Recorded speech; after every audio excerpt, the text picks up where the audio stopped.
Bismillahirrahmanirrahim. Assalamualaikum warahmatullahi wabarakatuh. Selamat pagi dan salam sejahtera untuk kita semua.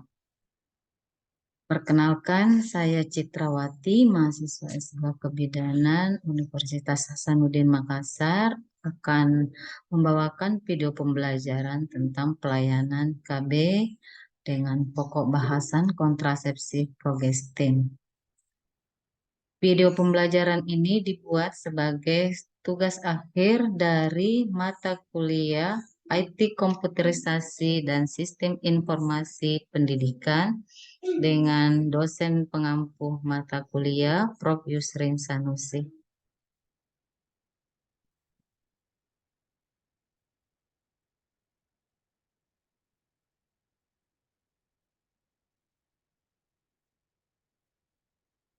Baik, sebelum kita masuk untuk menjelaskan beberapa jenis dari alat kontrasepsi, kita harus tahu dulu kontrasepsi itu apa.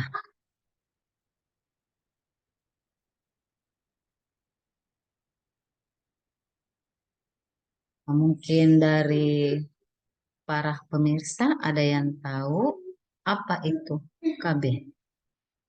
Bisa minta tolong untuk digunakan HP-nya untuk mengetahui, untuk didapatkan bahwa apa itu KB. Oke. Baik, saya akan jelaskan sedikit apa itu alat kontrasepsi. Jadi, kontrasepsi adalah alat yang dipakai untuk mencegah terjadinya kehamilan atau untuk menjarangkan kehamilan. Dari berbagai jenis KB itu, ada beberapa di antaranya bekerja dengan mempengaruhi hormon, kemudian ada juga yang menghalangi secara fisik bagaimana proses masuknya sperma ke dalam vagina. Di mana fungsi atau tujuan dari alat kontrasepsi ini yaitu untuk melindungi diri dari kemungkinan uh, terjadinya infeksi virus, bakteri atau parasit yang dapat menular melalui hubungan seksual. Untuk tujuannya sendiri, alat kontrasepsi ini biasanya dia menghambat pematangan sel telur serta mencegah terjadinya penularan penyakit. Baik,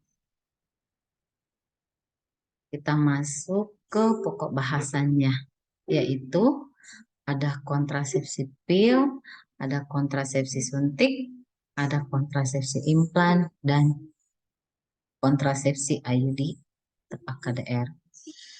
Pada pertemuan kali ini kita akan membahas bagaimana jenis, efektivitas, cara kerja, keuntungan, dan keterbatasan atau efek samping dari kontrasepsi progestin ini.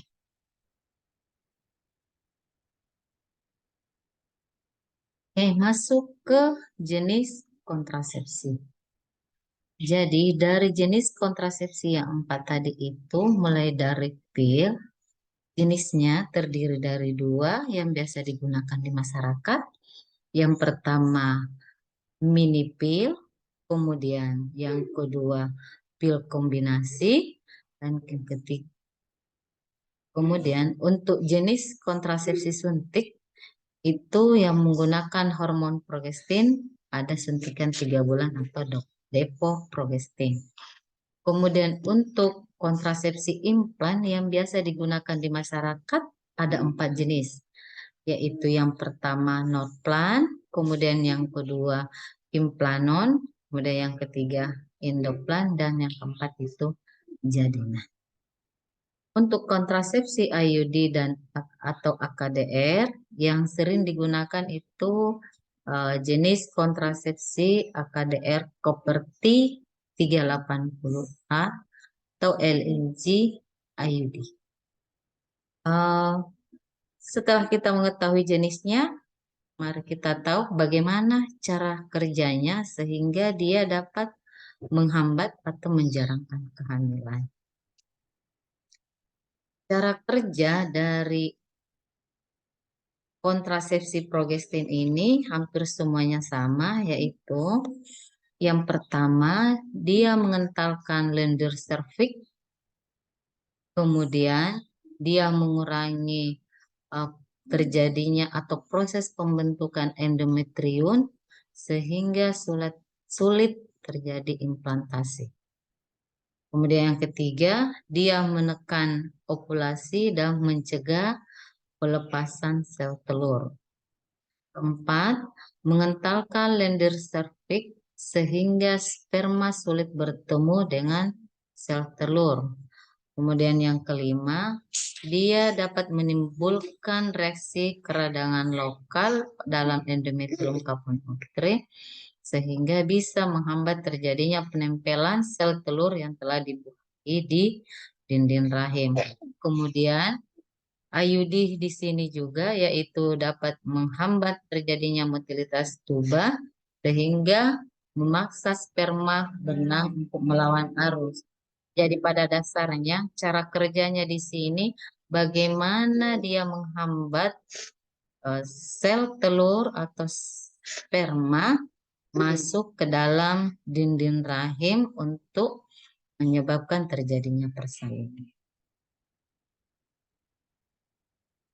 Kemudian kita masuk ke efektivitas.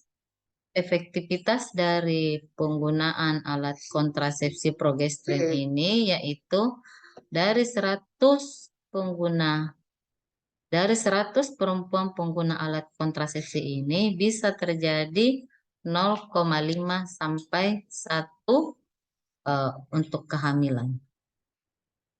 Kemudian untuk keuntungannya dia tidak mengganggu hubungan seksual, kemudian di kesuburan akan cepat kembali, kemudian dia membuat menstruasi menjadi teratur, kemudian dia juga mengurangi kram atau sakit pada saat menstruasi.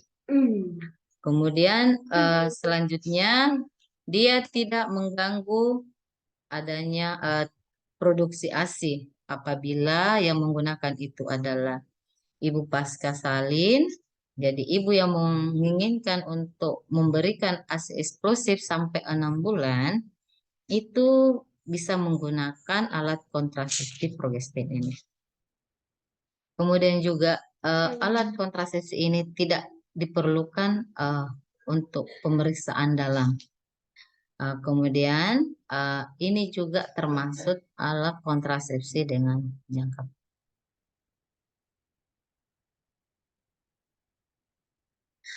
Oke, kita masuk ke efek samping. Efek samping dari alat kontrasepsi progestin dengan jenis suntik yaitu bisa menambah atau bisa mengurangi berat badan. Jadi dia bisa membuat gemuk dan kurus. Kemudian bisa terjadi amenore atau biasa tidak mendapatkan haid. Kemudian bisa juga terjadi spotting atau haid sedikit-sedikit atau haid bercak. Kemudian kontrasepsi suntik ini juga dia tidak bisa mencegah dari penyakit menular seksual. Untuk jenis kontrasepsi progestin dengan pil, yaitu pada penggunaannya kita selalu mengingat-ingat minum pil karena kontrasepsi pil ini harus diminum 1 kali 1 atau biasanya diminum sebelum. Kemudian sama juga dengan jenis kontrasepsi lain, kontrasepsi pil ini dia tidak bisa mencegah dari penyakit menular seksual. Kemudian biasa terjadi perdarahan juga dari luar haid. Kemudian biasa muncul rasa mual pada saat kita meminum pil ini. Kemudian efek samping lainnya bisa terjadi hiperpigmentasi atau terjadi bercak hitam pada muka atau pipi. Kemudian biasa juga ibu-ibu mengalami jerawat. Kemudian untuk kontrasepsi implan mengalami gangguan siklus menstruasi. Jadi hampir sama dengan jenis kontrasepsi lain, biasa terjadi perdarahan di luar dari siklus menstruasi. Kemudian terjadi spotting, kemudian ini juga tidak melindungi dari penyakit menular seksual. Kemudian ini biasa terjadi ekspulsi karena kontrasepsi implan ini dilakukan pemasangan pada daerah lengan atas bagian dalam pada ibu yang ingin memasang kontrasepsi implan ini. Lanjut ke kontrasepsi IUD dan atau AKDR. Efek samping dari alat kontrasepsi IUD ini sama dengan yang lain, bisa terjadi amenore atau tidak mendapatkan haid, kemudian bisa terjadi spotting atau perdarahan bercak, kemudian ada nyeri karena seperti yang kita ketahui kontrasepsi IUD ini dipasangnya pada kapur putri. Kemudian bisa juga terjadi adanya kejang pada rahim. Nah, kemudian ini juga banyak menyebabkan keputihan atau terjadi infeksi.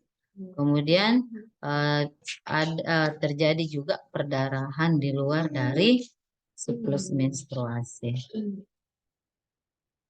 Lanjut ke bagaimana keterbatasan dari penggunaan alat kontrasepsi progesteron.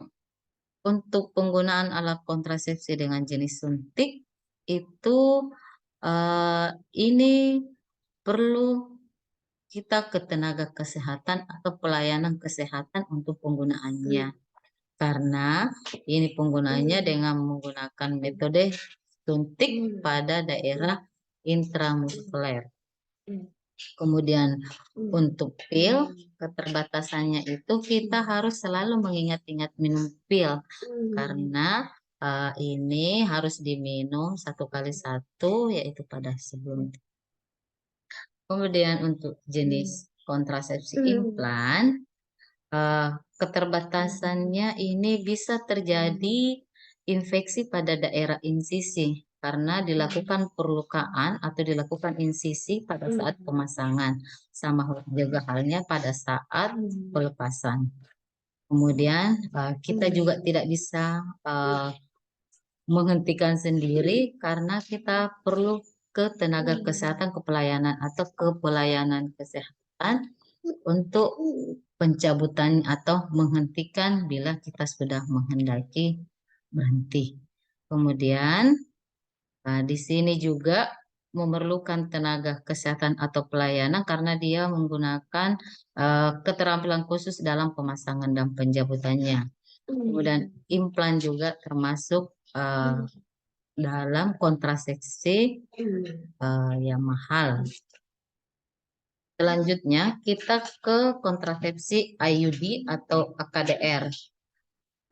Untuk keterbatasan dari alat kontrasepsi ini, dia kesuburan lama untuk kembali karena seperti yang kita ketahui, untuk efektivitas dari IUD ini biasa sampai 5-10 tahun. Kemudian dia juga tidak bisa melindungi dari penyakit menular seksual.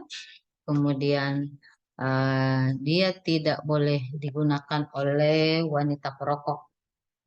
Dan perlu juga tenaga kesehatan karena diperlukan keterampilan khusus dalam pemasangan dan pencabutan. Jadi sama dengan implan, IUD ini dia penggunaannya atau pemasangannya dipasang pada kapur putri. Jadi perlu tenaga kesehatan yang terampil untuk mencegah terjadinya efek samping.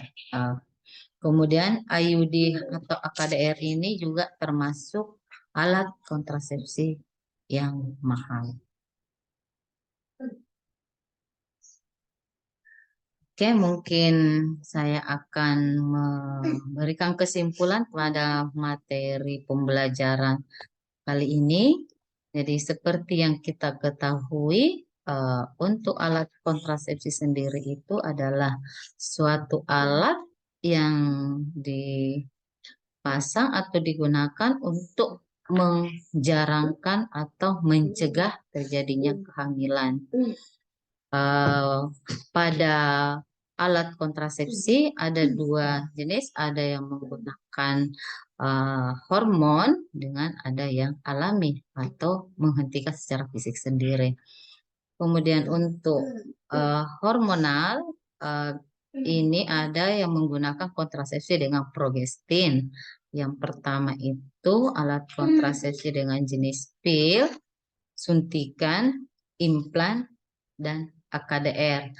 Dari efektivitasnya hampir semua sama dengan alat kontrasepsi lainnya itu 0,2 sampai 1% dari 100 pengguna, dari 100 perempuan pengguna alat kontrasepsi ini. Untuk efektivitas, keterbatasan, dan keuntungannya hampir sama dengan semua jenis alat kontrasepsi, yaitu dia mengentalkan lendir serviks untuk mencegah terjadinya ovulasi atau terjadinya sperma ke tuba. Kemudian efek sampingnya hampir sama, ada spotting, ada amenorrhea, kemudian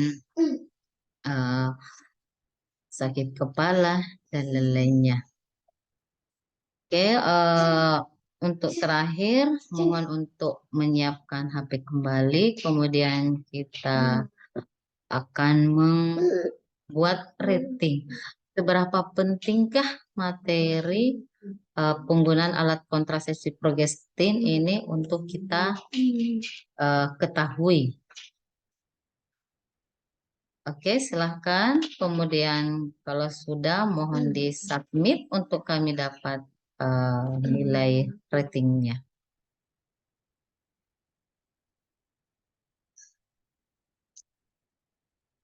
Baik, demikianlah video pembelajaran untuk pelayanan KB dengan kontrasepsi progestin ini.